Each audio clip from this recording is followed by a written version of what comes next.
Tila itong mga nakaraang araw lang, masayang ibinalita ng kapuso aktres na si Jillian Ward at kapuso aktor na si Ken Chan ang umuusbong na relasyon ng dalawa.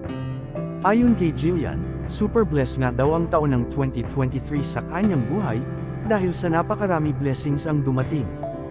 Dagdag pa nito ay hindi isang kamalian ang dumating sa kanyang buhay ngayon, dahil may dahilan daw ang mga nangyayari kaya ito dumadating sa kanyang buhay. Samantala madami naman fans, pamilya at malalapit na kaibigan sa industriya ang nagpaabot ng kanilang pagbati sa dalawa, at meron din mga nagulat sa nangyari dahil hindi daw nila ito akalain.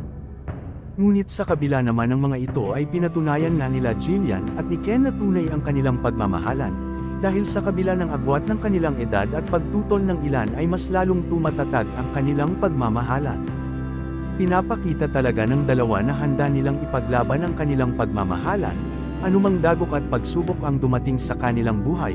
Madaming netizens ang humanga dahil sa kabila ng madaming hadlang ay naitawid pa din nila ang kanilang relasyon sa mas maayos na sitwasyon.